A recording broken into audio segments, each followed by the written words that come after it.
agora, tá bom? Muito obrigado. Obrigado, Vitor. Bom dia a todo mundo. É um prazer estar aqui.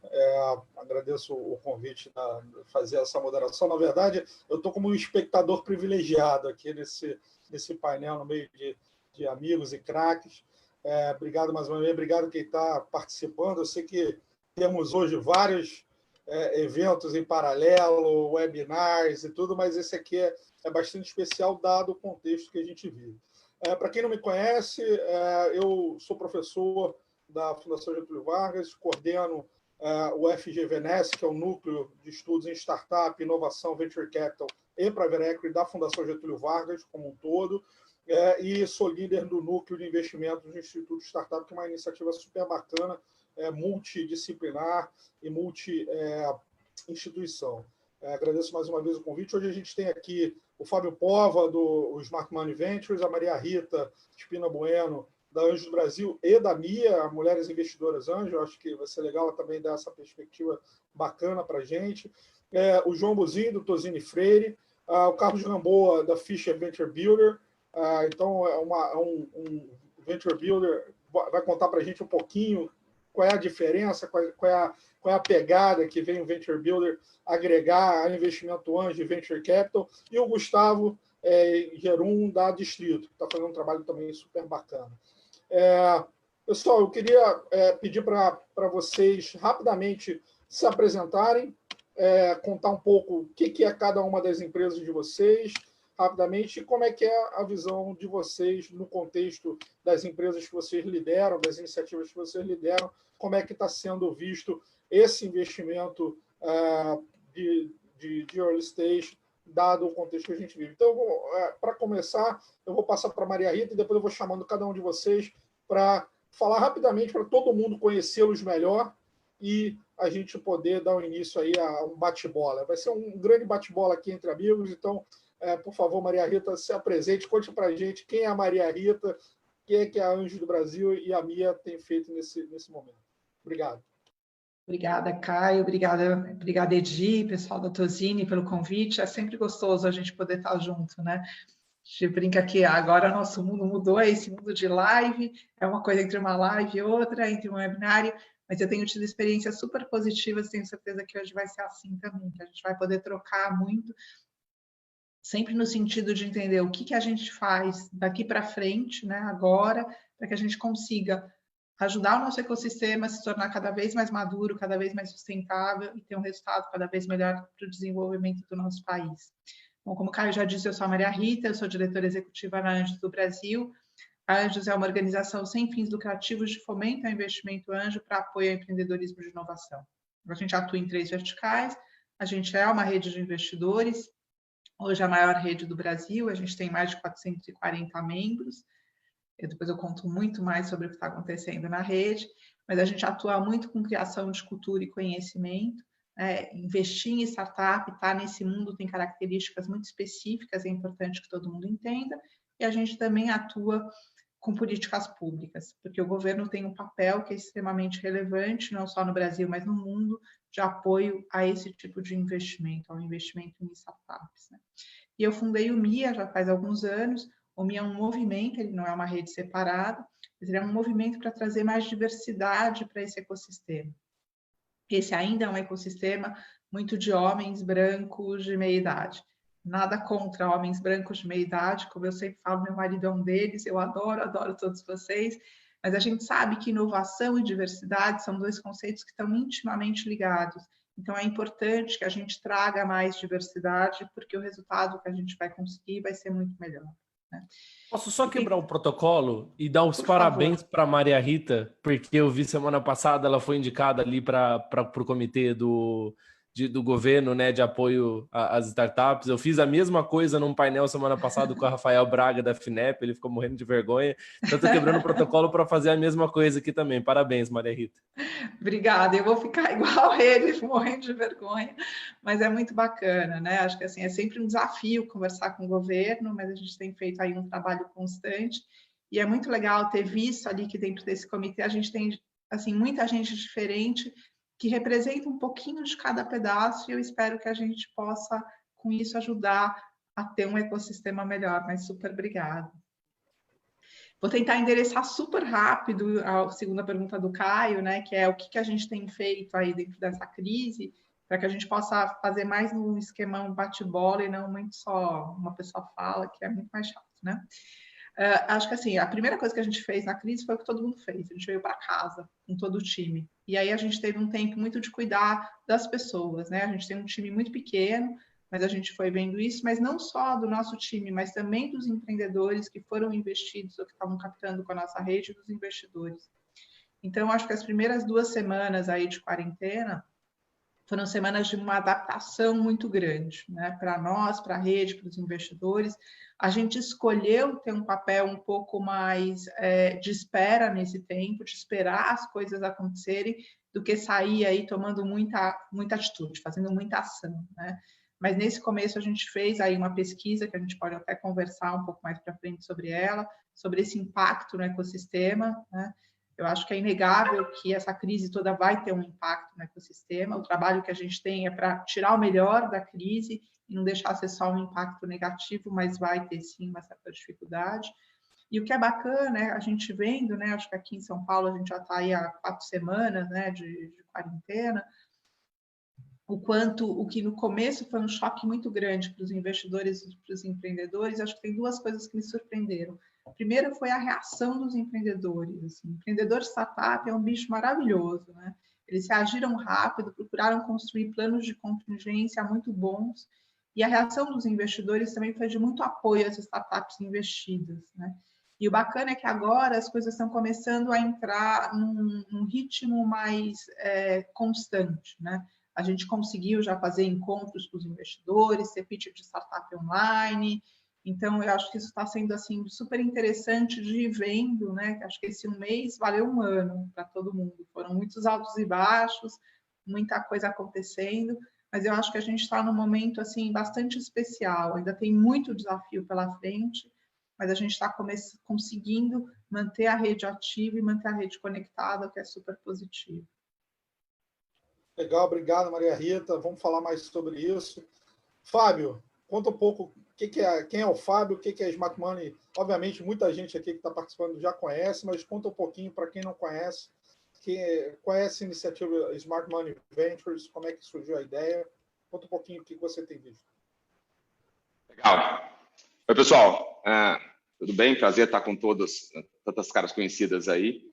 Obrigado pelo convite da Tosini Freires. O Fábio Pova é um ex-empreendedor, se é que tem ex-empreendedor, certo? Eu fui um dos cofundadores da Móvel. Muita gente já conhece a Móvel como um caso de sucesso de startup brasileiro, unicórnio. Outros conhecem muito mais algumas das unidades de negócio da empresa, em particular a unidade de negócio que faz business de consumo, marketplace, que conecta famintos a restaurantes e motoboys, chamado iFood.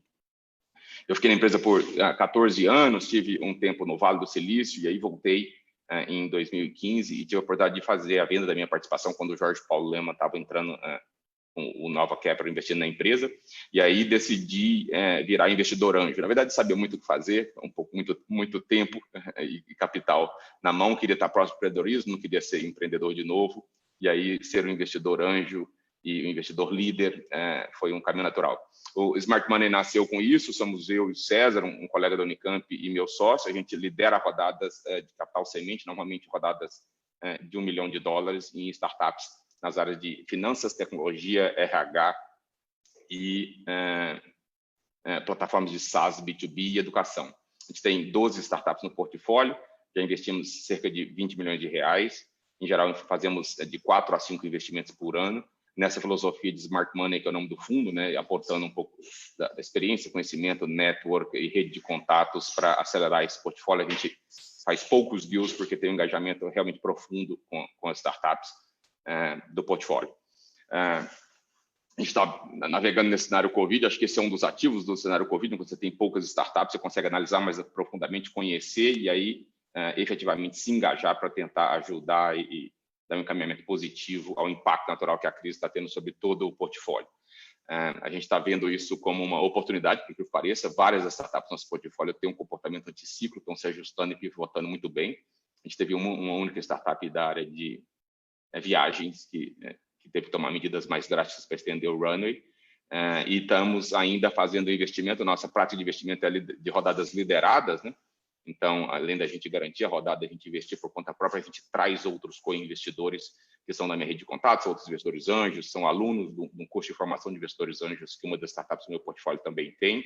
Então, a gente acaba agregando pessoas físicas qualificadas que, em geral, têm um planejamento de alocação de capital e são menos sensíveis a variações, a impactos que a pandemia está tendo no portfólio nas bolsas como um todo.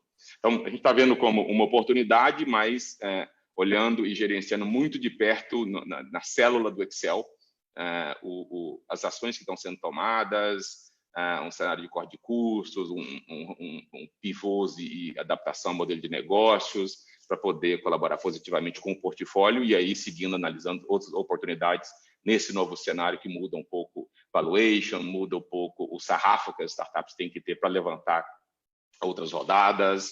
A gente está vendo com boas perspectivas, apesar de desafiador do ponto de vista econômico, do ponto de vista humano, principalmente para pessoas mais carentes. Vai ser um prazer falar com os amigos aqui e debater outras ideias. Legal.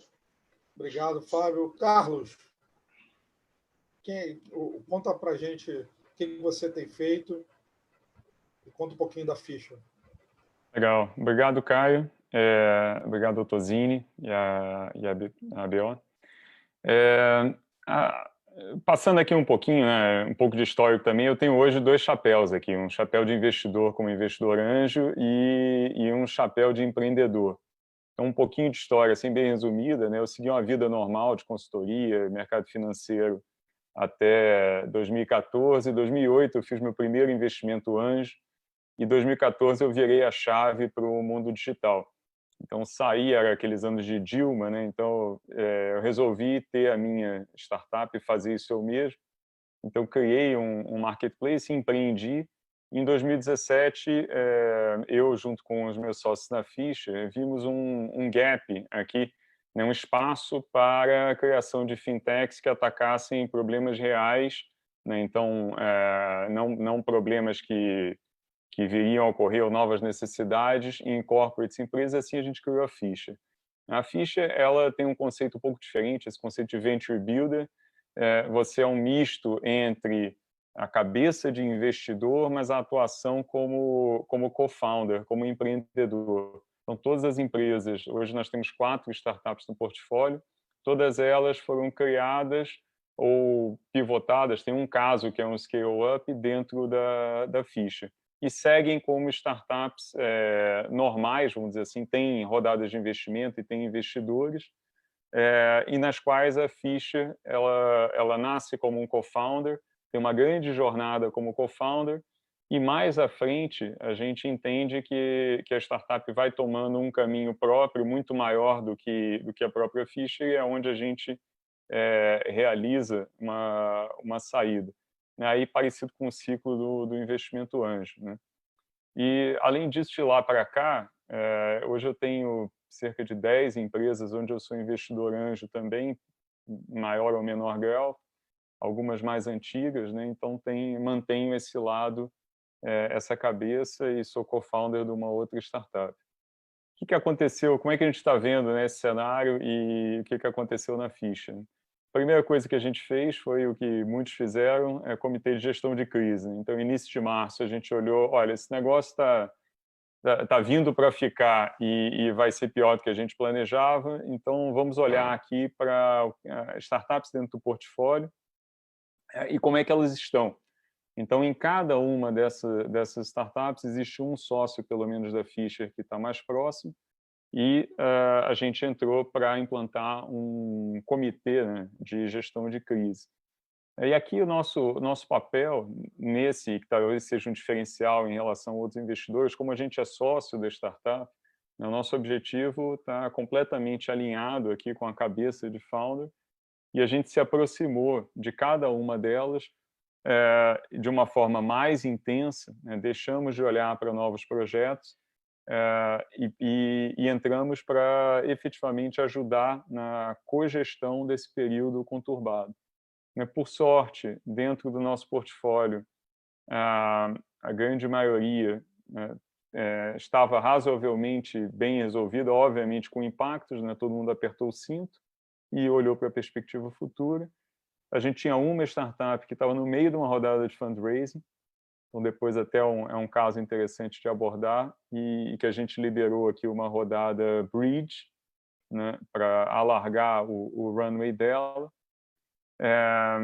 E eu acho que é isso, né? Depois a gente pode falar mais aqui de ações, mas esse é o nosso mundo aqui. Não, legal. Eu vou depois pegar esse gancho do comitê de crise, que eu quero voltar isso para todo mundo. Antes de passar para o João, vou pedir para o Gustavo rapidinho se apresentar para a gente botar todo mundo na mesma página, o pessoal que está nos assistindo, mais de 70 pessoas. Conta para a gente o que você tem feito, Gustavo. Legal, obrigado, Caio, pela introdução. Obrigado pelo convite, é um prazer poder estar aqui discutindo com vocês esse tema tão importante nesse momento, né? O Distrito é um hub de inovação que atua em 4 diferentes vertentes. O primeiro é a área de comunidade de inovação. A gente tem 5 hubs de inovação que atuam por verticais. Então, é saúde, varejo, finanças, indústria 4.0 e advertising, media marketing. Além disso, a gente apoia muito a comunidade de startups com eventos, educação, conteúdo, algumas ferramentas. Então, a gente é muito presente dentro da comunidade. O segundo é um pequeno VC, chama Distrito Ventures. A gente investe em startups em early stage, principalmente seed e Series A. A gente investe de 500 mil a 2 milhões de reais, startups com valuation entre 5 a 30 milhões de reais normalmente. Já investimos em 21 empresas, um pouco mais do que 23 milhões de reais alocados. Nosso principal foco são fintechs, pelo menos era até o momento, né? Acho que há algo como 65% do portfólio formado por fintechs. Depois tem um pouco de empresas de mídia e propaganda, tem coisas de varejo, então esse é o Distrito Ventures. Depois a gente tem uma área de inteligência de mercado baseada em dados, chamada Distrito Data Miner. É uma área que colhe dados de startups e provê informações e inteligência de mercado através de conteúdo e através de serviços para grandes empresas. Então, a gente publica diversos mapeamentos de startups, publica o que está acontecendo nos principais mercados, quais são os principais investidores, o que está acontecendo com o mercado de VC no Brasil. Então, a gente é aficionado por dados aqui no Distrito. E, por último, a gente tem uma área de inovação corporativa junto com a KPMG, que resolve problemas complexos das grandes corporações através de tecnologia. Então, a gente está super envolvido nessa crise desde o ponto de vista das corporações, que de alguma maneira pararam as suas operações para enxergar o que está acontecendo dentro de casa, para resolver seus próprios problemas. E isso faz dessa crise uma grande oportunidade para as startups, até do ponto de vista do VC, como o Fábio e o Gamboa comentaram, como que a gente vai planejar os próximos meses de vida das nossas startups, o que a gente tem que fazer, se tem que fazer downsize, se tem que ir atrás de capital, se tem que pivotar o modelo, novas frentes de negócios. Então, a gente está super envolvido em tudo isso.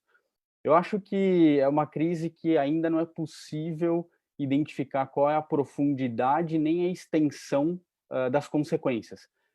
E isso faz com que esse desafio seja maior do que os outros, né? A gente está navegando em um mar extremamente incerto, não dá para se planejar em termos de tempo, não dá para se planejar em termos de mercado, cada hora acontece uma coisa diferente, mas o fato é que em algum momento isso vai acabar. E as pessoas vão voltar a trabalhar normalmente, talvez não normalmente, né, com novos costumes, novas maneiras. Eu acho que o remoto é algo que vem para ficar. A gente perdia muito tempo, né, no trânsito, indo e vindo, reuniões presenciais. Eu acho que a maneira de se trabalhar vai mudar profundamente. A maneira de investir também deve mudar. É algo que a gente vai acompanhar ao longo do tempo. A gente tinha visto... 2019 foi incrível para o mercado de VC no Brasil. Janeiro e fevereiro tinham sido muito bons, tinham sido recorde de investimento no Brasil. E março a gente já viu uma desaceleração grande, o que é super natural. A gente provavelmente vai acompanhar os investidores muito mais cautelosos, com uma cabeça de preservação de capital nesse momento, mas o fato é que os VCs brasileiros, principalmente, eles estão capitalizados. Então, em algum momento, eles vão voltar a olhar as oportunidades. Eu acho que eles ainda estão olhando as oportunidades, obviamente com muito mais cautela, mas o fluxo de investimentos deve voltar principalmente para o early stage, né? O que a gente chama de seed, Series A e talvez um pouco de Series B. Eu acho que rodadas mais late stage devem demorar um pouquinho mais para se recuperar. Mas é um cenário extremamente... Não dá muito spoiler dos papos. Tá bom, desculpa. Mas acho que é um cenário extremamente desafiador, mas ao mesmo tempo cheio de oportunidades. A gente gosta muito de olhar quais são as oportunidades e o que a crise está nos levando a fazer, está nos forçando a acelerar. Legal. João, você tem uma posição privilegiada aí que todo mundo fala com você no mercado praticamente. Então, fala quem é o João, rapidinho quais são os serviços da Tozini, e aí a gente vai para esse bate-papo, que eu quero um negócio mais dinâmico para o nosso eu vou ser muito breve aqui, viu, Caio? Até para a gente poder ocupar o resto do tempo. Quem é o João? Bom, eu sou sócio no Tozini Freire.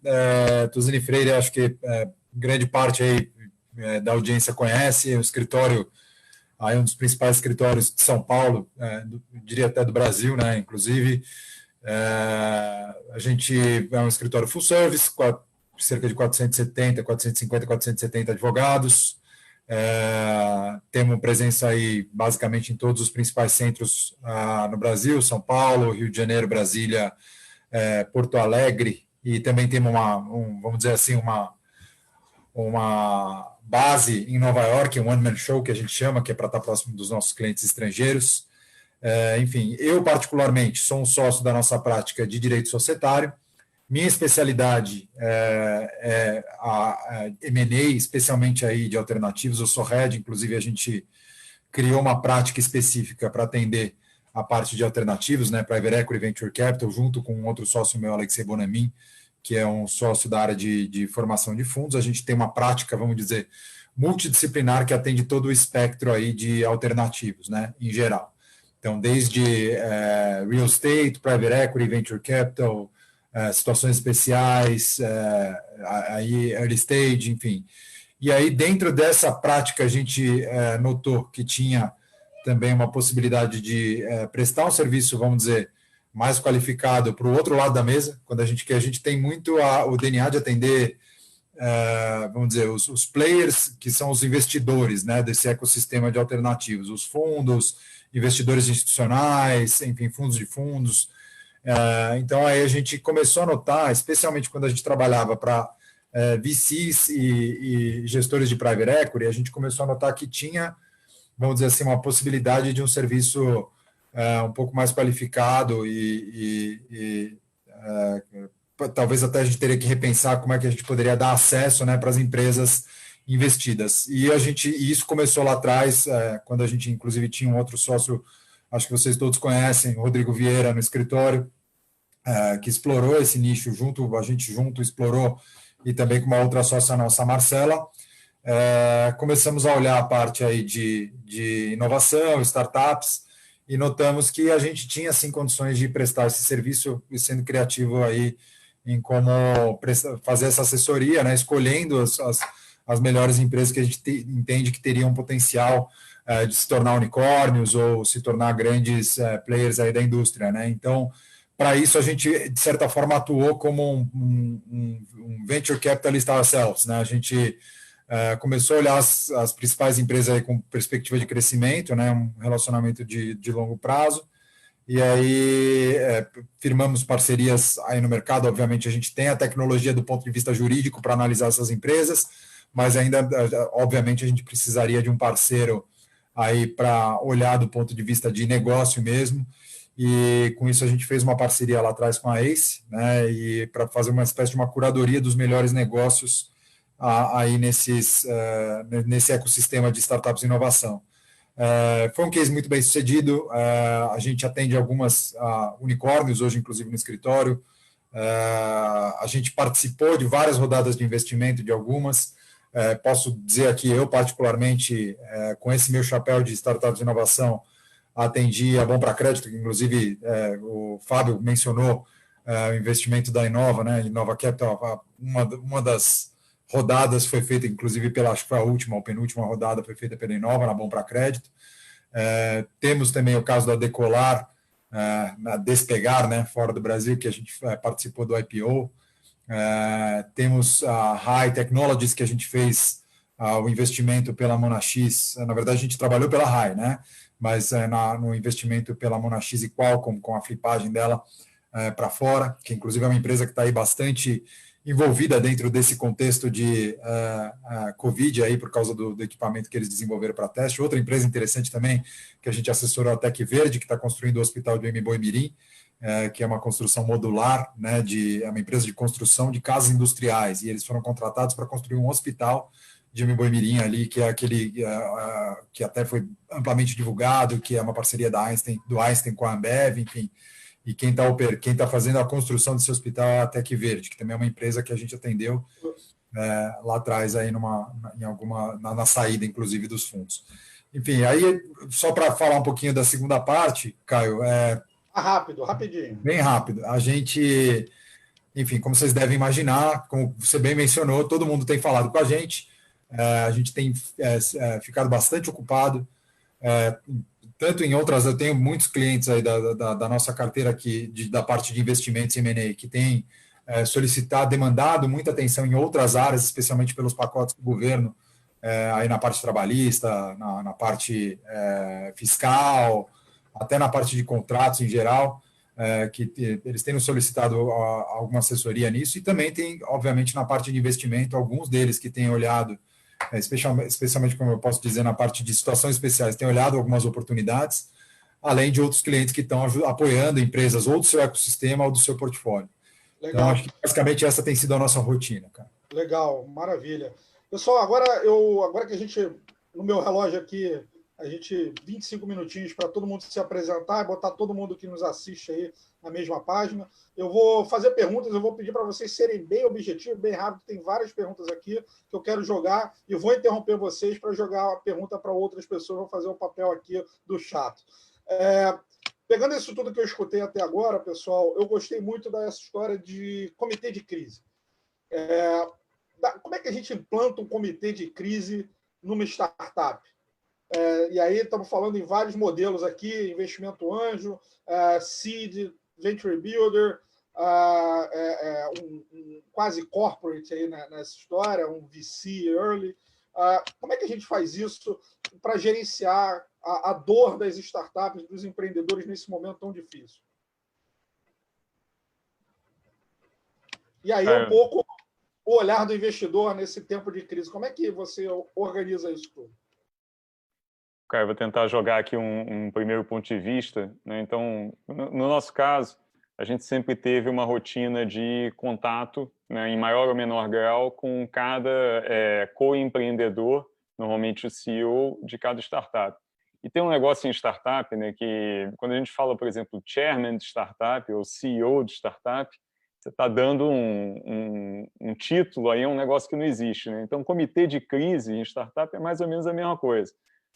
Você, na verdade, cria um fórum, né, de líderes com uma frequência provavelmente mais elevada, primeiro para entendimento da situação, né, entendimento de cenários e, na verdade, cara, criação de cenários dependendo de certos KPIs. Então, é uma coisa muito ligada à gestão normal de uma startup, né, onde você está sempre rodando um PDCA, né, falando em linguagem de gestão, você está sempre olhando, cara, eu vou fazer isso para ter esse resultado, médio resultado e o que eu vou fazer next, né?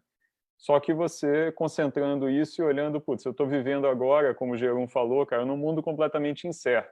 Então, quando eu entrei em início de março nessa perspectiva, a única coisa que eu sabia é que cada semana trazia um volume de informação tão grande que a próxima semana ela ia ser um pouquinho diferente. Né? Diferente de outros cenários onde você olha, legal, vou planejar 1 mês, 2 meses, 3 meses, isso aqui vai mais ou menos o que vai acontecer e vamos para frente. Mas então, no nosso caso, a gente aumentou... Qual o checklist? Top of mind. Top of mind, assessment da sua situação, base de despesas, principalmente, base de custo. Né? Qual seria o teu run sem receita? Aí você joga uma camada, qual é a receita que eu vou ter de qualquer forma, entendeu? É muito mais difícil de ser cancelado. Joga isso em cima, cara, esse é o cenário que você tem que trabalhar, cenário de crise. né? Tudo para cima é receita. Então, primeiro olhar, cara, como é que eu derrubo o custo? Então, checklist, cara, onde é que eu posso cortar? Pum. Segunda coisa, cara, qual é a minha visão, né, de perspectiva de mercado para hoje? Para onde é que eu acho que isso vai? E a terceira, cara, como é que eu uso as minhas capacidades, tá, para endereçar as necessidades atuais e futuras desse mercado? Então, é quase como é que eu pivoto, né, sem ser tão extremo, mas num cenário desse, a gente tem, por exemplo, uma startup do mercado imobiliário, né? A rede que ela tem de corretores imobiliários vai funcionar diferente, né? A rede com quem ela interage. Então, onde é que eu aponto, né? Onde é que existe algo que balanceie isso? E como é que essa rede pode funcionar melhor? Então, ou seja, um trabalho muito mais próximo das startups que tem que ser feito, pelo que eu estou entendendo. No ponto de vista, então, de novo, né, a gente é um híbrido, né? A gente está mais para co-founder do que para investidor, apesar de ter a cabeça, aí o bacana dessa coisa, cara, eu consigo pensar como um investidor nesse negócio. O que eu fiz nas startups onde eu sou anjo? É uma ligação para cada um entender qual é o momento, qual é a perspectiva, como é que ela está de runway. Então, fazer um pouco desse checklist. Só que numa condição, você como investidor, uma coisa que eu aprendi cedo também, você não pode querer sentar no assento de gestor. Tá? Não funciona, você é um passageiro qualificado. Então, como passageiro qualificado, onde que você pode ajudar a startup?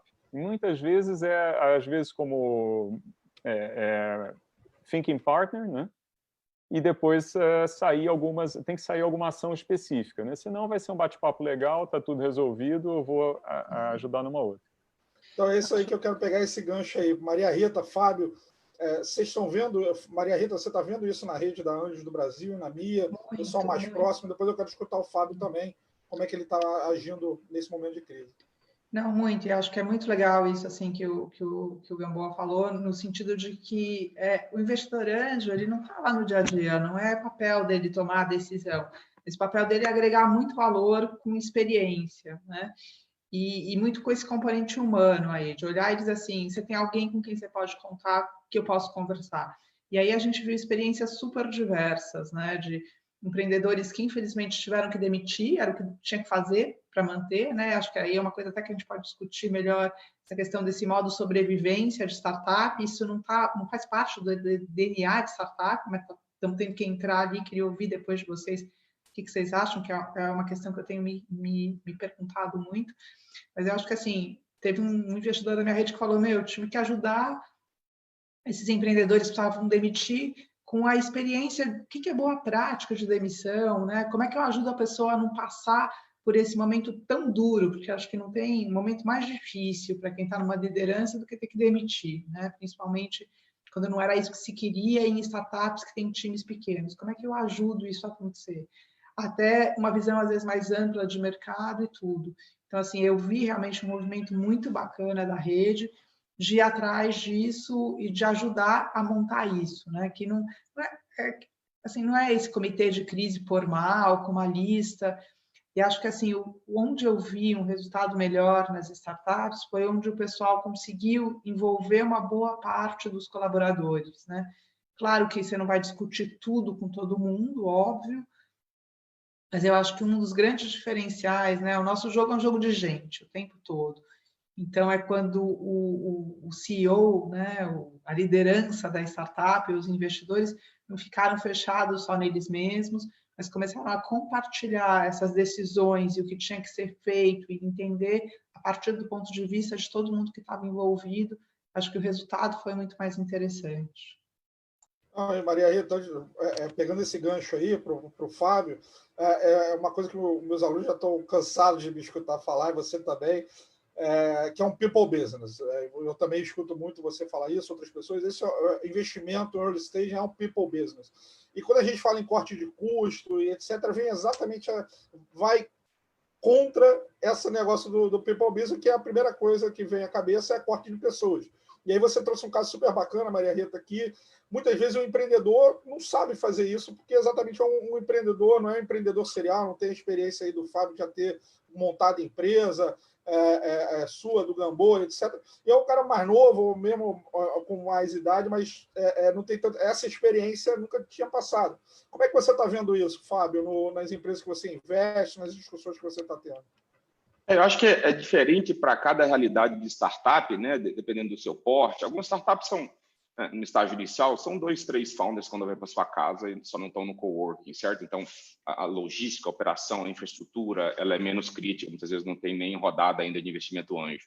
Outras startups já são maiores, algumas startups são frontemente e diretamente impactadas pela crise startup de turismo, por exemplo, a gente tem visto alguns casos.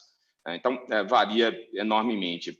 Na nossa realidade particular, a gente está muito próximo das startups por ser smart money. A gente não é co-founder, certo? A gente é investidor, mas normalmente a gente é o único investidor liderando a rodada, tem um peso significativo e tem tempo também por ter um portfólio que a gente quer pequeno, por premissa da modelagem da tese. A gente adotou uma abordagem baseada em 4 frentes. O primeiro foi um pouco que a gente estudou aqui, fez recomendações para o portfólio de forma mais direta e imediata quando a crise estourou. E aí, agora a gente está fazendo um pouco de... O que a gente faz portfólio, a gente está modelando e compartilhando para apoiar o ecossistema. Então, tudo que eu estou falando aqui está no nosso blog, está em webinários, vai ser um prazer compartilhar com quem quiser. Então, primeiro foi diretivas de curto prazo, que é um pouco reverberando melhores práticas com foco em pessoas. Então, cuidados básicos, saúde, lavar a mão, evitar aglomeração, pessoal de home office, etc. Então, coisas de curto prazo implementa já para não infectar mais ninguém no ambiente de trabalho. Depois do segundo, a gente fez uma recomendação com template de reunião geral, recomendando a pauta dos founders falarem com o seu time. Então, a revisão dos processos de trabalho, então não é trabalhar de casa apenas, certo? É como é que o processo funciona com todo mundo, não estando no mesmo teto. A montagem de squad de time para poder fazer um brainstorm de iniciativas, seja de pivô, de ajuste, de corte de custo, tomar de medida de curto prazo, como evitar viagens, congelar contratações, etc. Então, a gente passou esse playbook para todo o portfólio, falamos com cada um dos times, depois modelamos isso, compartilhamos para o ecossistema como um todo no nosso blog também. E o terceiro, e aí, depois de ter cuidado de diretivos de curto prazo e engajar as pessoas na construção de cenários e ajuste da empresa a trabalhar remotamente, a terceira frente foi um planejamento do ponto de vista especificamente financeiro. Então, cuidar das pessoas físicas, do seu time, vamos cuidar da pessoa jurídica, que se morrer, põe a perder todo o resto, certo? Então, as nossas startups normalmente já tinham 18 meses de runway, é assim que a gente desenha a rodada, e a gente fez um planejamento financeiro já direcionando algumas coisas de curto prazo, por exemplo, renovação de contrato de aluguel, já que está todo mundo de casa mesmo, revisa se o aluguel será realmente necessário, custo impactos para o corte desse custo, o contrato está vencendo, venceu, qualquer, renegocia com o proprietário, assim por diante. E outras coisas num playbook que a gente montou, repassando para as startups do que fazer. Então, ter visibilidade transparente do cenário realista, abrir isso para o time, abrir espaço para que o time possa recomendar ajustes, para que o time possa recomendar corte de custos, fazer acompanhamento semanal desses principais indicadores e, em particular, construir um cenário de finanças futuro com gatilhos. Esse é o principal ponto. Então, se a coisa for bem, isso vai acontecer. E se for mal, a gente vai tomar esses gatilhos. Então, esse planejamento é feito a priori, o acompanhamento é semanal, meu sócio cai em repasses semanais. Normalmente, os founders fazem isso diariamente com o restante do time. E aí, se o cenário piorar, esses gatilhos já estão mapeados a priori. Então, não é uma decisão difícil de vou demitir. Não, ela foi pensada 3 semanas atrás, olhando o caixa para a extensão de runway, os impactos, e muitas vezes o time viu e pariu esse planejamento. Dessa forma, tem gente, em startup, tem gente levantando a mão e falando, acho que deveria demitir porque, né, a minha posição que não é mais necessária, eu prefiro sair e procurar outra oportunidade, porque eu vi, montei o time e sei que o cenário está ditando isso. Não é o CEO que veio e cortou meu pescoço, entendeu? Então, a gente acha isso importante.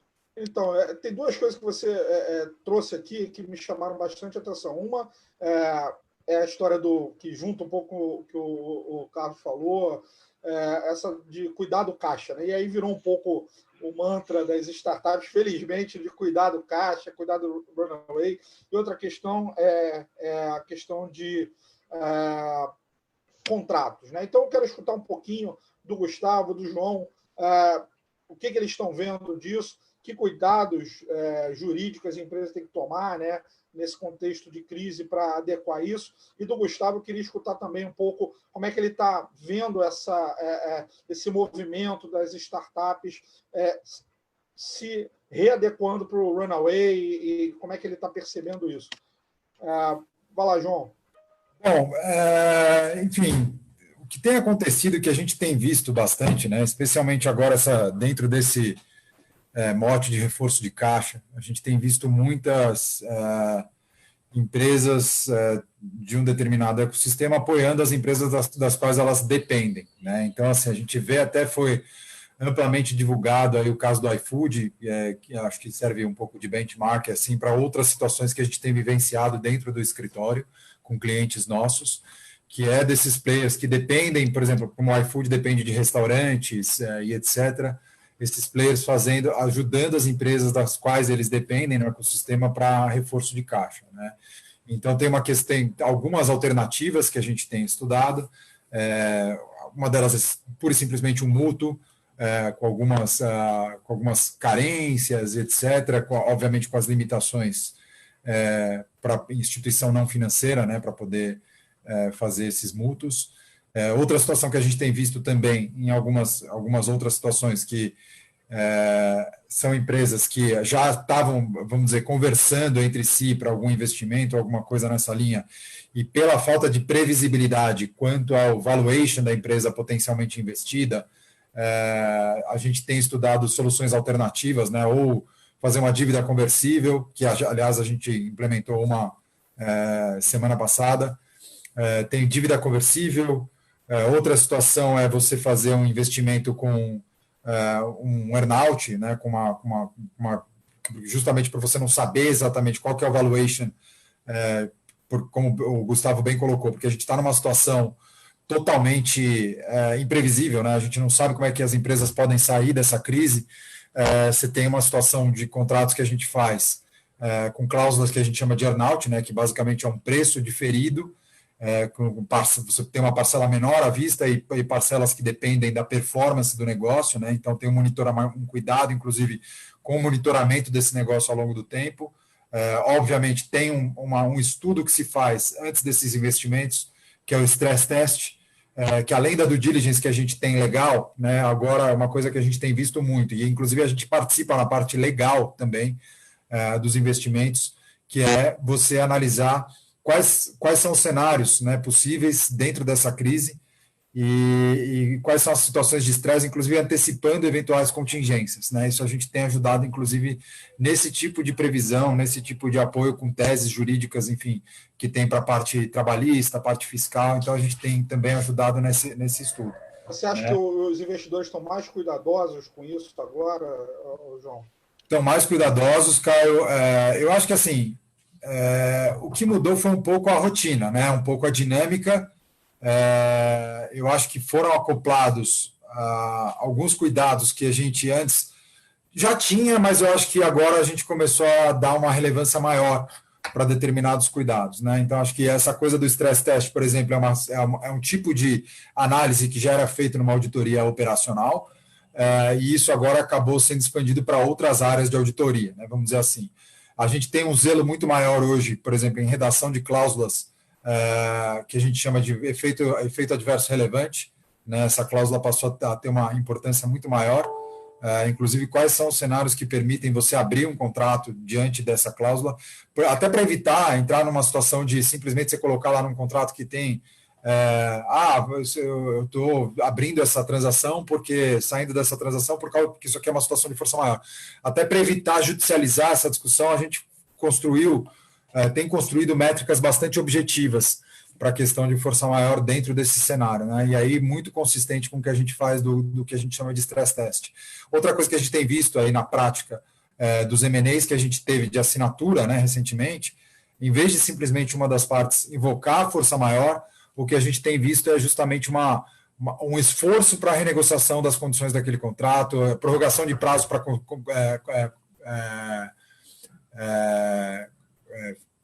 cumprimento de condições precedentes, enfim, a gente tem visto bastante isso na prática, ao invés de simplesmente as partes levantarem, isso aqui é força maior, então vamos rescindir o contrato, ou para evitar até uma judicialização disso. Então, assim, a gente tem visto uma boa vontade muito grande dos investidores e das investidas. Eu acho que é interessante também uma coisa que a Maria Rita colocou, da criatividade, né? A gente tem visto muitas empresas dentro desse cenário, até mesmo no contexto de investimento, pivotarem de formas distintas. Aí tem empresas que, inclusive, a gente tem nos consultado aí para diversificar o portfólio de produtos para, por exemplo, fabricação de máscaras, né? A nossa sócia Marcela, inclusive, teve uma consulta semana passada a esse respeito. Então, a gente tem visto aí vamos dizer, um ânimo de construção conjunta, né? Das pessoas se ajudarem, tanto o ecossistema dos investidores quanto das startups, tentando convergir, ao invés de simplesmente entrar numa situação em que a gente tem de disputa. Então, nosso papel é muito importante como advogado, mas a gente tem olhado sob um viés do copo meio cheio, muito mais do que do copo meio vazio, né? Tentando construir soluções que permitam a continuidade dos negócios. Legal. Tem alguns ganchos que eu quero puxar aqui. Pessoal, fiquem, por favor, à vontade para dar os seus complementos, tá?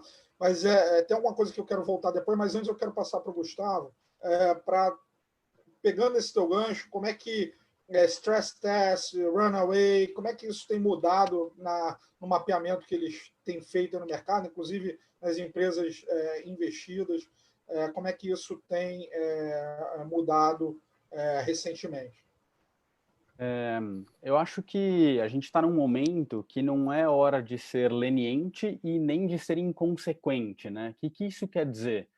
Quer dizer que a startup ela precisa estar super atenta a custos.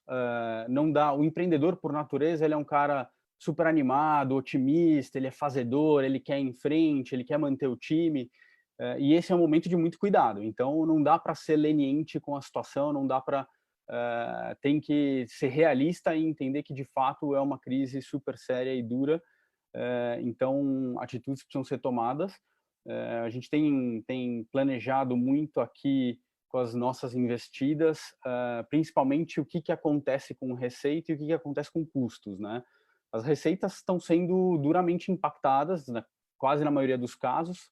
Algumas startups, obviamente, estão se aproveitando desse momento, mas eu diria que são provavelmente a minoria delas.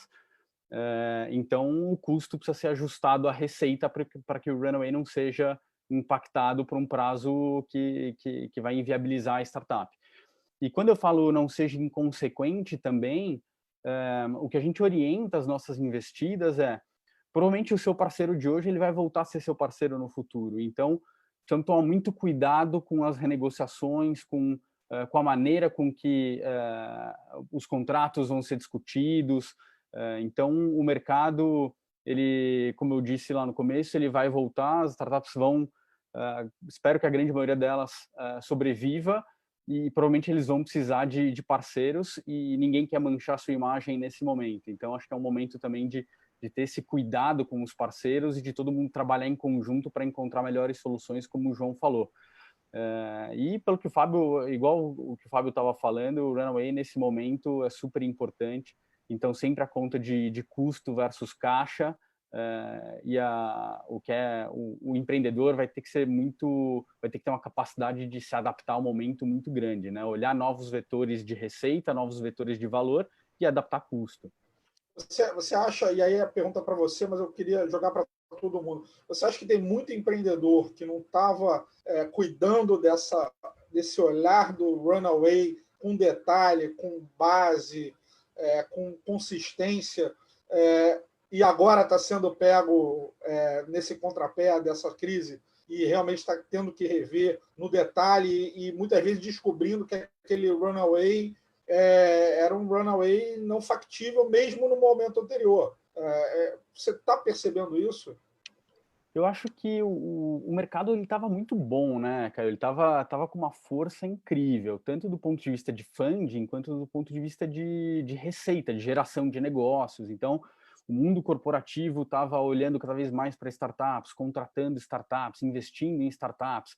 As pessoas estão cada vez mais acostumadas a lidar com o mundo digital. Então, o negócio da entrega online, todo mundo contratando serviços de maneira digital. Então, a minha visão é que as startups estavam tendo uma atração interessante, muitas delas tiveram ruptura de receita, então não sei se a palavra não estavam cuidando do runaway, mas as perspectivas eram totalmente diferentes.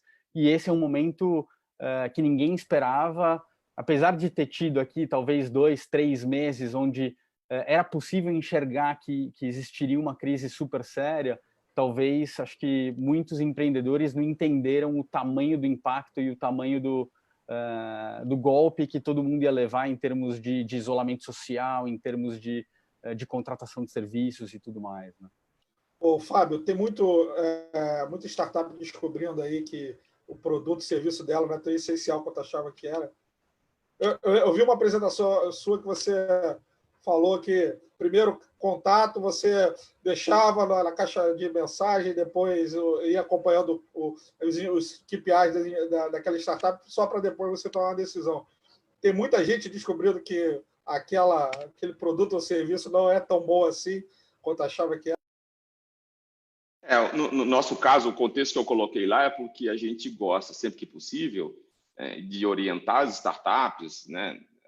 Na metodologia Lean Startup, a gente orienta que elas se relacionem com investidores com antecedência, para compartilhar informações pontuais, para que esses investidores tenham elas no radar, entendeu? Não espera estar tudo lindo, porque nunca vai estar pronto para captar, para não fazer da captação uma transação, e sim tentar desenvolver um relacionamento low touch, porque os investidores não vão parar por horas a fio para ficar te olhando, mentoria muitas vezes, né? Investidores que investem efetivamente, como é o nosso caso, a gente aqui para fazer cheque, a gente não tem tempo de fazer esse acompanhamento tão próximo para deal flow em estágio de captação, como a gente gostaria, até porque a gente tem um portfólio grande para cuidar e, como Smart Money, a gente precisa honrar esse compromisso com as startups que captaram conosco. Então, é orientação de, né, assim como se aquece leads num funil para cliente, se aquece investidor também, compartilhando dados, não pleiteando tanto, e aí quando você captar em M+3, M+4, o investidor já baixou seu produto, viu seu deck, etc. No caso das startups que estão aderindo, navegando esse cenário, esse é um webinar que eu também estou planejando aqui, compartilhar esse playbook de oportunidades que você pode se adaptar, né?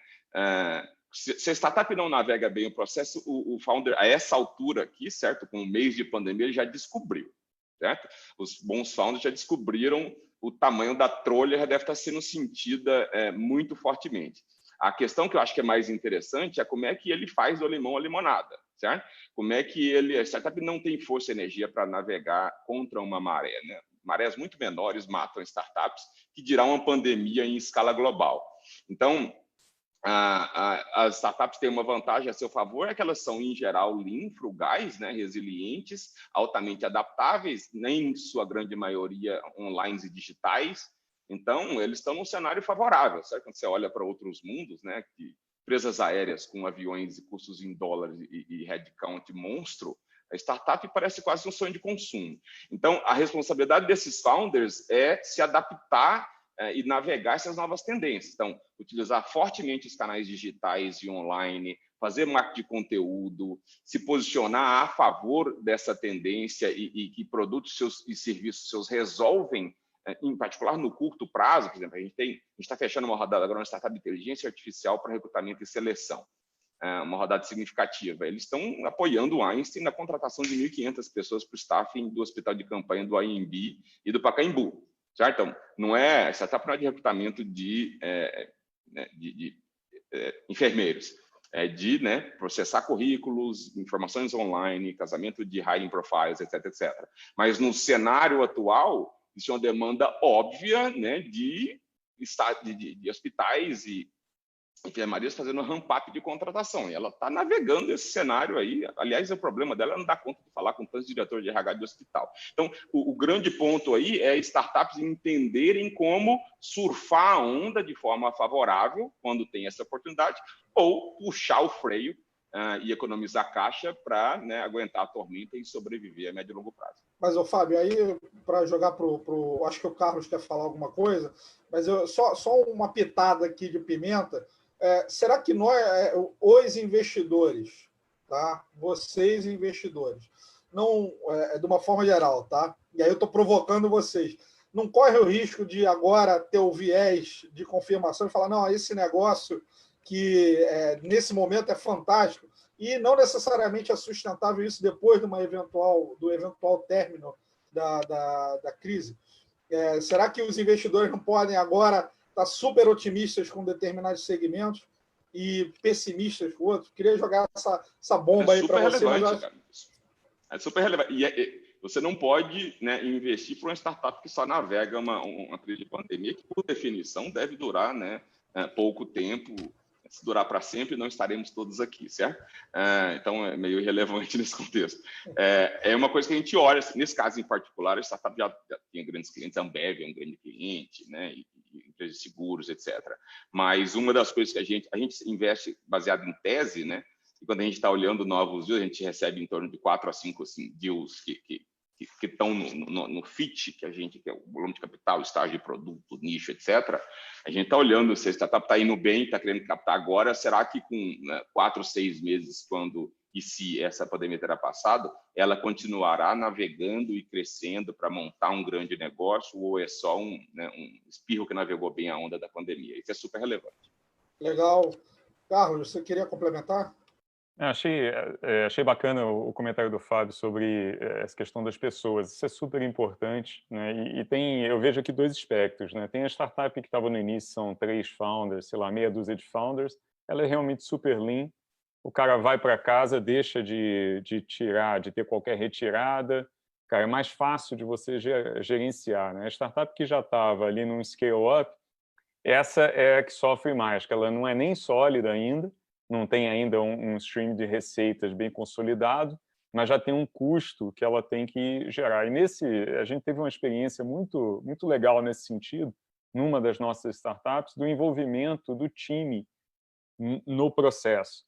Então, a liderança foi essa que eu participei mais ativamente do comitê de crise. Então, a liderança junto com a gente, cara, a gente olhou o que vai acontecer, mas depois o envolvimento do time, e aí time até o último degrau lá, foi, assim, um dos fatores, eu acho, que fez com que, numa startup de 60 pessoas, mais ou menos, a gente teve, agora, mais recentemente, 3 demissões. Tá? O resto do time se readequou, cara, está junto, escutando os clientes, né? Então, entrou numa jornada muito mais ágil, para poder surfar ou, na verdade, se adequar nesse período, né, e depois crescer. E aí, né, nesse comentário que você puxou, acho que o Fábio comentou aqui, de, cara, startup surfar esse período, será que isso se mantém depois, né? Cara, o que eu vejo nas startups boas e na startup que eu investiria hoje é exatamente o time de founders que, nesse momento, né, conseguiu dar essa guinada usando das suas competências core. Porque a tese, né, toda a crise, eu já passei algumas, acho que a primeira foi em 97, cara, a crise da Rússia, eu estava no mercado financeiro, eu achava que o mundo ia acabar na sexta-feira, porque o mercado caindo 20% e tal, aquilo para mim me impactava emocionalmente de forma muito forte. Eu estava no Rio, eu ia para a praia e via que o pessoal estava tomando ainda uma cervejinha, né? Não tinha esse problema de saúde na época, era só financeiro. Então, aquilo me acendeu a luz também. Eu estava no mercado errado para mim, me fazia muito mal. Mas, dentre as tantas outras crises, cara, uma coisa é certa, ela tem início, meio e fim. Então, ela vai ter fim. E com a reunião de mentes, cara, em cima de uma solução que você tem hoje a nível global, a gente não sabe quando, mas cada vez mais essa data vem se aproximando. Então, com isso em mente, né, a tese, em geral, a não ser que seja uma tese, cara, que não tinha realmente um product market fit, ou que estava muito baseada em necessidades acessórias, ela se mantém no longo prazo. Então, esse cara que, nesse momento, ele se readequou, usou das suas competências para fortalecer essas competências e sair depois, no final da crise, mais forte naquilo que é a base, ali, o alicerce do negócio dele, cara, investiria, né, sem problemas. Aí, trazendo até um tema aqui, que eu queria ouvir também a opinião dos investidores aqui. Nesse momento, uma coisa que eu estou vendo numa startup onde eu sou co-founder na área de AI para esportes, né? E que está até interessante. Olimpíadas foram postergadas, cara, isso é ruim para todo mundo, para a gente até foi bom. Nos deu mais um ano aqui para chegar em uma série de produtos que a gente já estava começando a distribuir. Mas no momento de fundraising, e aí com calma, né, fazendo o trabalho aqui de ir falando com os investidores, uma coisa que eu tenho notado é o seguinte, e acho que é um desafio para early stage. Para mercado de ações e across the board, você viu uma queda no preço dos ativos. Então, uma reavaliação, está retomando, etc., mas não chegou lá. Numa startup early stage, cara, existe aqui vamos lá, você está investindo em pessoas e na tese. Né? O DCF que você faz, que o valuation da startup, é uma consequência de estrutura de cap table, de realmente perspectivas, etc. Mas eu pelo menos estou vendo, na cabeça do investidor, às vezes, o cara olhando, pô, legal, mas né, todo mundo está mais barato. Então, deveria o valuation ter 20%, 30% de desconto. Né? Deixa eu passar então, para a Maria uma dinâmica... Rita. Deixa eu passar para a Maria Rita, que hoje eu já escutei ela tateando sobre esse assunto aí algumas vezes, inclusive hoje de manhã. Talvez ela possa nos ajudar nessa reflexão aí. Legal, como é que vocês estão sentindo e pensando em qual a resposta e como é que o investidor está olhando para isso, né? Essa pergunta é muito difícil, né? Uma pergunta que eu tenho refletido muito, acho que estamos todos nós aí discutindo essa questão, e acho que não é uma pergunta só de agora, né? Acho que até pegando esse gancho aí do que estava sendo dito antes de entrar nesse assunto de valuation mesmo, acho que assim, o jogo que a gente joga não é um jogo para amador. Então, quem olha e diz assim, que legal, esse startup está indo bem agora na crise, vou investir. A gente está falando de 5, 7, 10 anos, né? No mínimo 3. Então, assim, só vai entrar nesse tipo de coisa quem realmente não está se capacitando, não está entendendo, não entende o fundamento e o princípio do que é investir em startup, do que é uma startup. Então, eu não me preocupo tanto com isso, né? E acho que a discussão de valuation também, ela fica muito rasa quando a gente pega essas pessoas que não têm essa visão de longo prazo, principalmente de estrutura de cap table, de estrutura de rodadas, de como funciona essa indústria, de como funciona esse mundo, né? Ao mesmo tempo, se a gente for olhar, acho que o ano passado, né, o Gustavo até falou, foi um ano incrível para todo mundo, né? Acho que o ecossistema inteiro, até talvez por isso a gente sofreu o baque. Eu sofri um baque enorme quando começou isso, porque eu falei, estava tão legal, e agora socorro, né? Acho que assim, né, já se vinha aí fazendo uma discussão de que se você tem muito capital disponível, né, às vezes os valuations se inflam, às vezes muitos negócios que não têm um bom fundamento, não têm uma boa tese, não têm uma boa estruturação, acabam sendo financiados, isso não é positivo, né? Claro que a gente está num mundo de incerteza sempre, a gente não sabe quem vai dar certo, quem vai dar errado, mas tem ali um mínimo que se precisa olhar. Então, já vinha aí essa discussão de que os valuations estavam muito, no Brasil e no mundo, mas vamos olhar para a nossa realidade local, estavam um pouco descolados do que eles deveriam ser, estavam descolados da mediana histórica, e isso era uma questão muito complicada que se vinha discutindo, mas não tinha muito o que se fazer ali, porque era uma realidade enorme de muito capital disponível, de um mercado bastante aquecido, né? E de muita gente que não sabe o que está fazendo, que está entrando nesse ecossistema. Fazer um micro parênteses e falar, ó, tem muito jeito para se capacitar, né? O Fábio tem aí, tem uma série de cursos, a Anjos tem, o Caio tem um curso na FGV de longo prazo, que é super bacana também, então tem muita forma de se aprender a fazer esse tipo de coisa, né?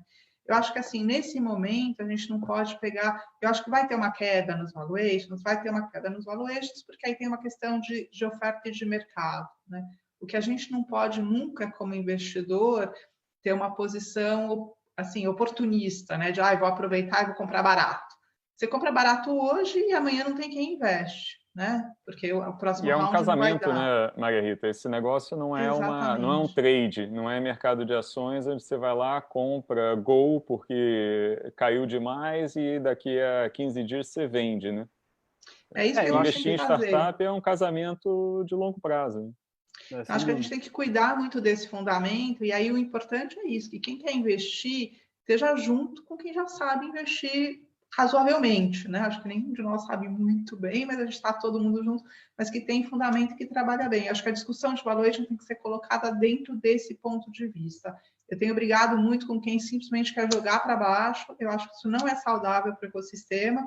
Ao mesmo tempo, dizer que vai estar na mesma medida que estava antes, o volume de investimento, eu acho que infelizmente não, eu gostaria muito. O ano passado, na Anjos do Brasil, os investidores da nossa rede investiram em 24 startups que a gente apresentou, é um número grande, a gente acreditava que ia ser maior esse ano, eu acho que vai ter uma queda, e tem uma discussão grande, tem gente que acha que não, super respeito, mas acho que é um dado de mercado, acho que os valuations vão cair um pouco, mas ao mesmo tempo a gente não pode esquecer o fundamento e o pensamento de longo prazo.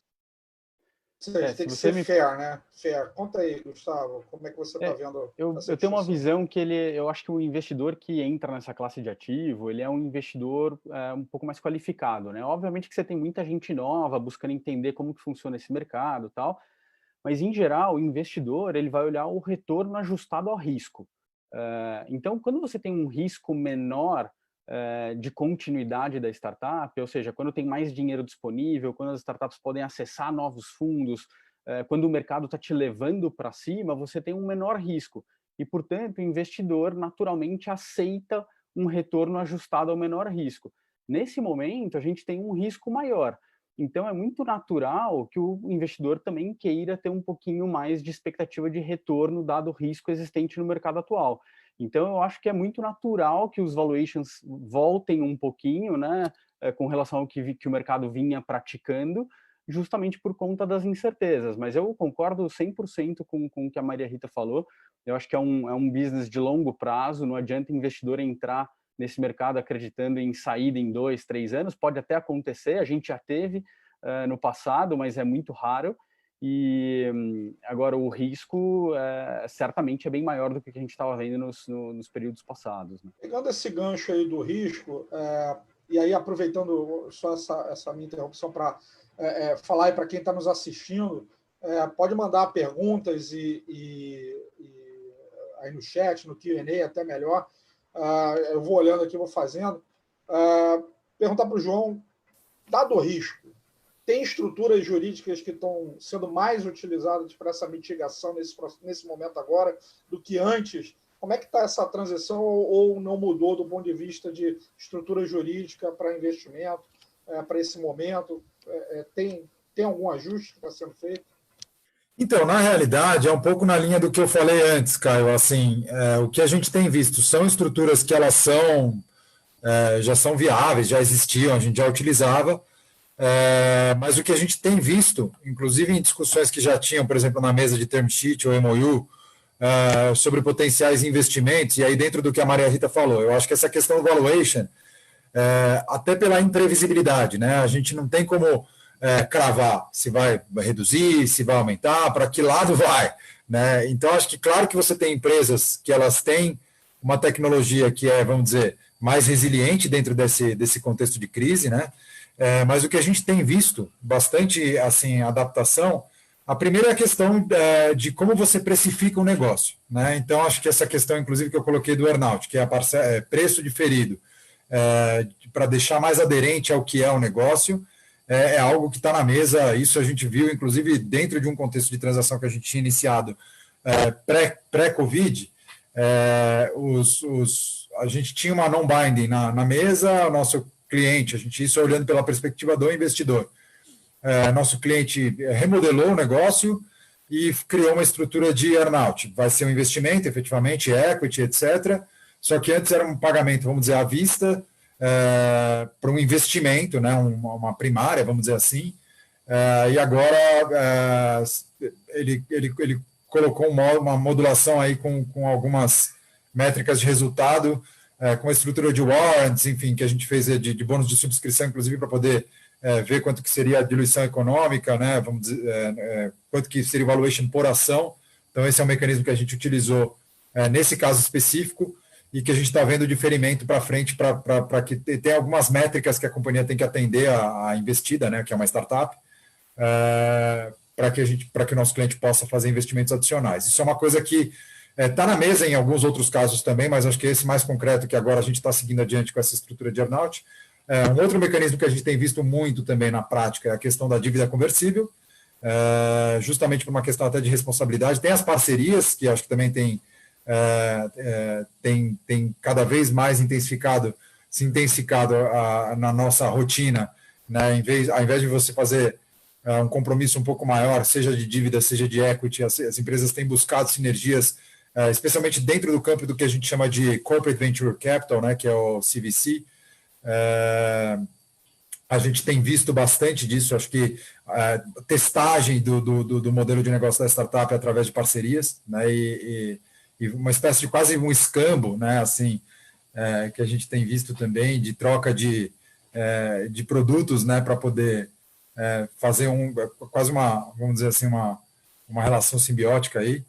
Então, a gente tem visto também algumas discussões nessa linha de parceria, né? O que a gente tem visto muito uma vontade do investidor de analisar aquele negócio em mais profundidade, de apoiar de alguma forma, mas sem um compromisso tão grande a ponto de já entrar com equity, exceto por algumas situações, como eu mencionei a vocês antes, que seria essa questão que você tem esse mecanismo de diferimento, né, que você consegue fazer pagamentos por milestones, pagamentos ou investimentos adicionais por milestones com base na performance do negócio e análise de recorrência, mas tem outras situações que a gente tem visto assim, bom, vamos testar esta ferramenta, esta solução, só com um compromisso de dívida conversível ou de parceria. Isso é uma coisa que a gente tem visto bastante, aí se intensificando. Já tinha isso, a gente já tinha como modelo, mas eu acho que dentro desse contexto de crise, até para não impedir o deal flow, tem sido uma saída bastante constante aí pelos nossos clientes. Legal.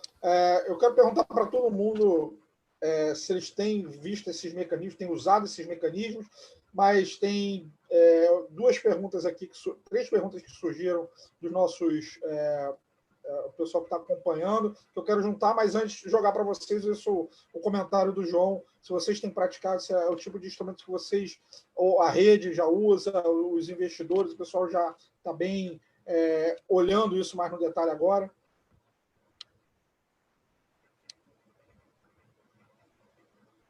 Ok, deixa eu dar no bridge que a gente fez agora, a gente fez um instrumento que é muito comum até nos Estados Unidos, que é um valuation precificado na rodada seguinte com desconto e com um cap e um floor.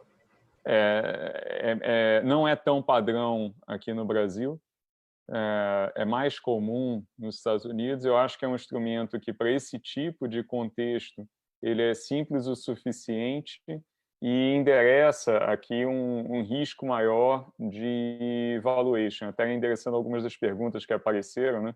Se não deveria ser mantido o valuation atual porque a startup é mais resiliente. Essa é uma forma de você jogar essa prova para o futuro, né, sem fazer um negócio, que até o João mencionou, mas que eu acho que para early stage é muito complexo, tá? Que é fazer earnouts baseados em milestones de startups. Uma startup early stage, quando você tenta definir milestones que façam sentido, cara, você põe ela numa situação potencial mais à frente, em que ela tem uma oportunidade de pivotar, em que ela tem uma oportunidade de sair daquele KPI específico, né? E que você acaba gerando um conflito aqui de interesse. Então, eu nas vidas passadas aí de Private Equity e VC, já fiz muita jabuticaba em contrato, porque você tem que encontrar as partes, né, do comprador e vendedor, e juridicamente você tem que dar um jeito. Mas para startup early stage, cara, eu acho isso muito desafiador, né? Você começa a ter que entrar num set de regras e que vão mudar, né? Na startup, a minha experiência com startup, de um lado e de outro aqui do assento, é que sempre vai estar errado a previsão que você faz hoje. Então, o teu BP está sempre errado. Serve para você entender quais são as decisões que você vai tomar no futuro, em que triggers, né? Porque essa já tem, Carlos. Né? Eu acho que nesse caso específico que a gente migrou para um mecanismo de earnout, é uma startup que ela já tem uma certa recorrência. Então, você consegue olhar um pouco para o passado e já medir, ter algumas métricas... Later stage faz mais sentido, né? Mas early stage, cara, é uma futurologia complicada. O que a gente está vendo nas empresas mais de early stage, que a gente está estudando, inclusive, potencial investimento mesmo, sem ser dívida conversível, é o anti-dilution ratchet, que é um pouco do que você mencionou, né, Carlos, que é essa história de você pensar nas rodadas seguintes e você fazer uma média ponderada aí, inclusive de você falar, bom, está entrando new money, mas eu vou adequar, então se for um valuation menor do que o meu, eu vou adequar a minha participação ao que é esse valuation, mediante a emissão de novas ações com bônus de subscrição, por exemplo. Isso a gente tem feito também. Isso a gente já fazia, enfim, como prática, especialmente nessas empresas que já estão prevendo rodadas Series A, Series B, Series C. A gente já fazia isso com alguma frequência e a gente tem 2 ou 3 situações hoje na mesa semelhantes a essa. E eu queria entender, assim, uma coisa que eu tenho uma curiosidade até de ouvir de vocês, né, a questão do mecanismo de dívida conversível. A gente já vinha fazendo em outras situações, mas acho que agora essa questão entrou um pouco mais de novo na mesa, especialmente em 2 casos que a gente tem, que eram casos de equity e que migraram para essa questão de dívida conversível. Vocês têm enfrentado isso na prática? Vocês tiveram alguma mudança de paradigma de investimentos equity que migraram por causa desse contexto de Covid para dívida ou não? Ou vocês continuam seguindo, vamos dizer assim, na captação via equity mesmo? Em early stage, cara, eu sempre utilizei numa ponta e em outra dívida conversível, né? Porque eu acho que aí a responsabilidade, a Marieta pode falar com mais propriedade, né? Mas para o investidor anjo, ele entrar na base acionária de uma startup pode ser bem complexo, né? Para os 2 lados. Porque normalmente ela é uma limitada e aí você tem um risco de sucessão aqui, né? de vários tipos de passivos, né? Fora os riscos que você já tem de sucessão legal mesmo, né? Ambiental, trabalhista. Tem, então. E se for uma SA, cara, não tem sentido uma startup early stage você submetê-la a ser uma SA. Sim. Por mais que tenha sido simplificado uma série de leis nesse sentido, ainda é bem mais complexo e custoso, né?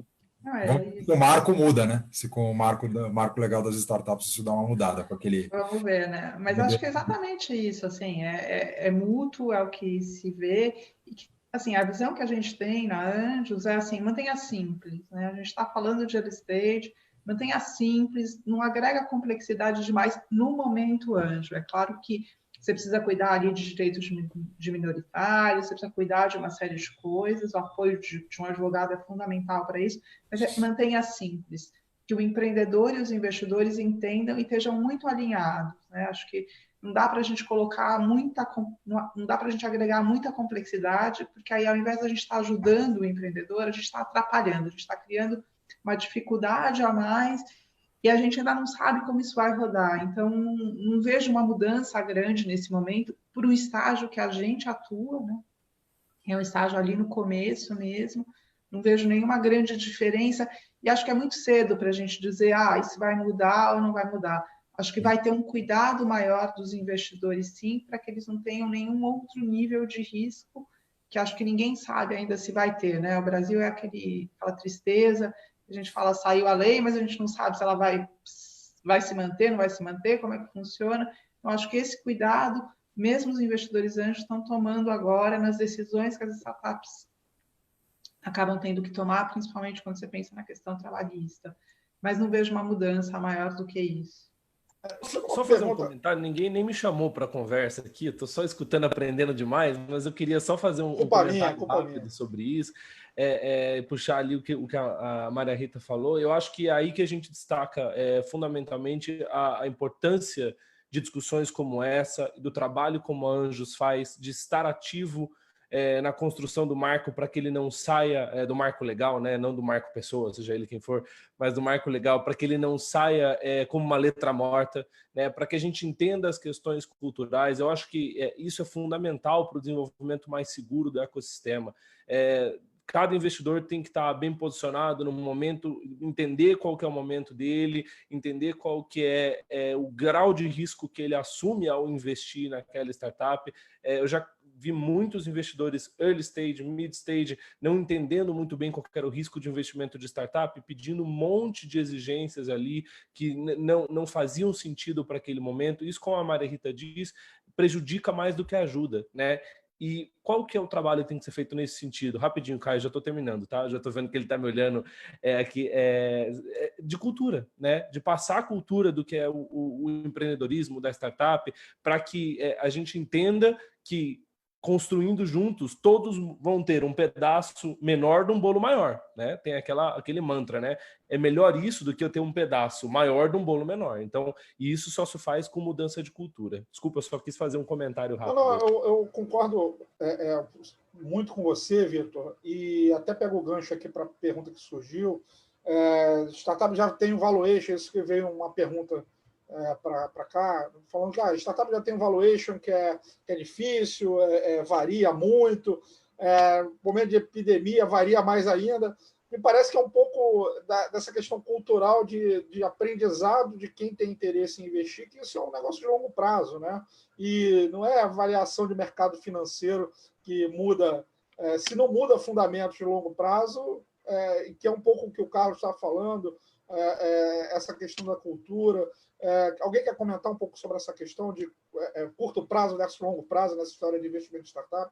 E a crise nesse contexto, se muda ou não muda? É quase uma pergunta retórica aí para vocês. Ninguém? Bom, eu posso comentar aqui, Caio. O que eu acho é que, mais do que nunca, eu acho que você vai ter que existir um consenso de que não tem essa. Acho que o Gustavo colocou uma coisa muito boa, que tem muita gente que acha que investe, inclusive nesse early stage, já com aquela ansiedade de que eu vou ser unicórnio, eu vou sair daqui 2, 3 anos, né? Eu acho que mais do que nunca agora a gente vai ter um exercício muito grande de saber que efetivamente é um investimento de longo prazo.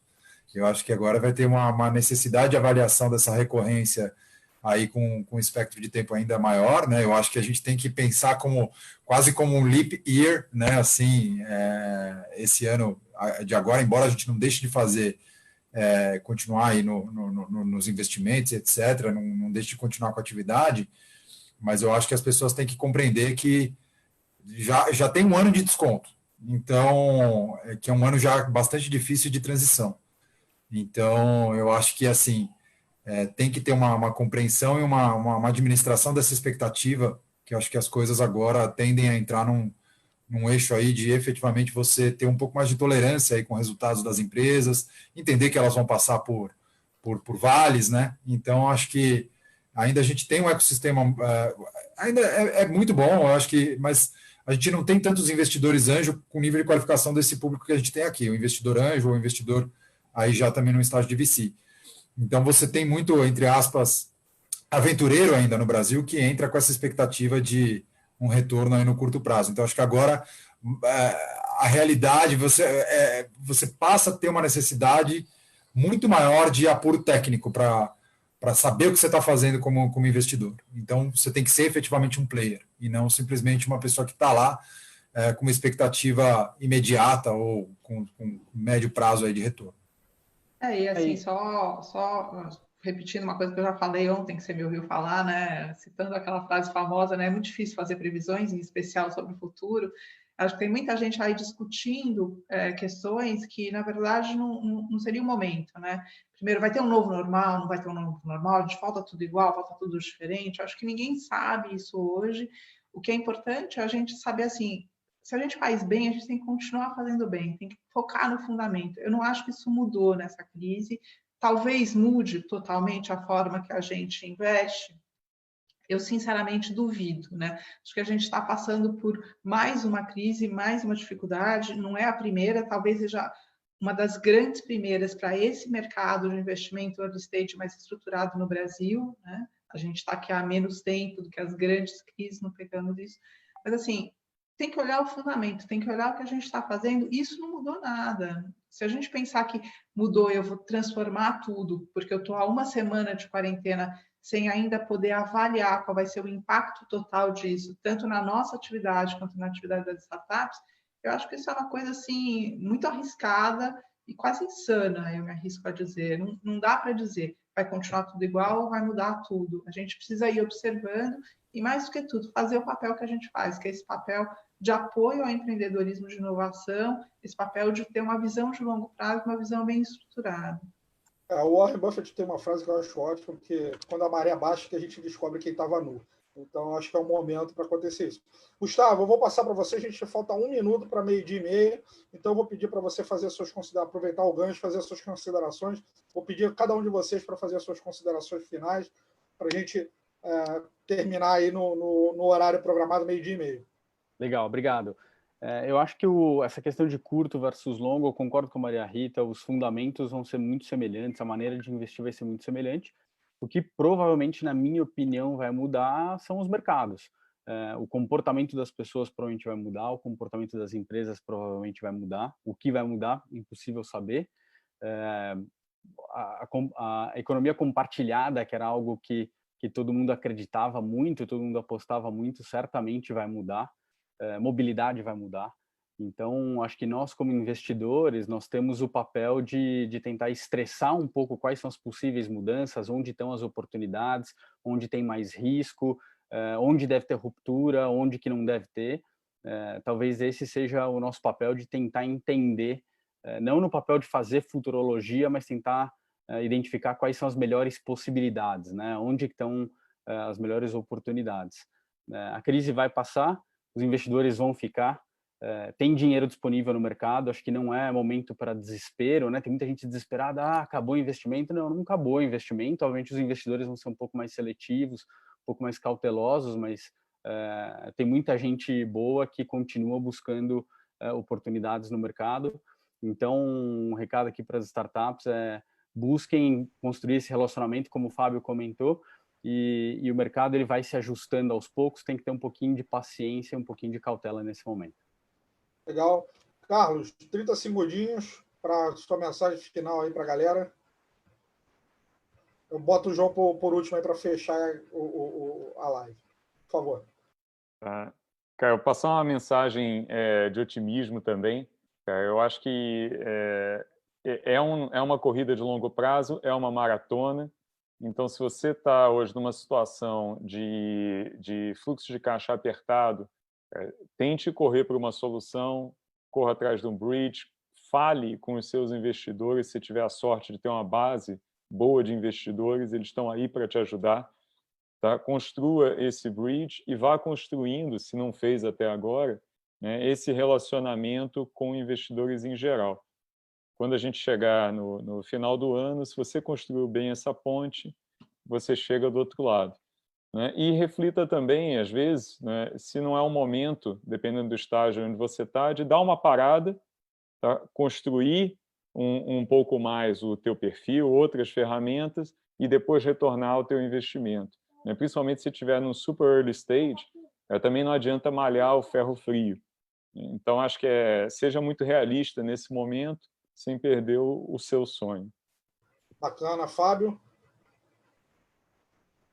Cara, a minha mensagem final, a gente, muitas vezes, né, quando você fala em startup, dado o potencial do crescimento, você começa a ter alguns comportamentos que, historicamente, por conta do mercado estar aquecido, eram enviesados, certo? Então, se falava no unicórnio, qualquer coisa era unicórnio, parecia que a lei da gravidade não valia para as startups, porque, afinal de contas, elas se transformariam em cavalos mágicos. No cenário da pandemia, é a hora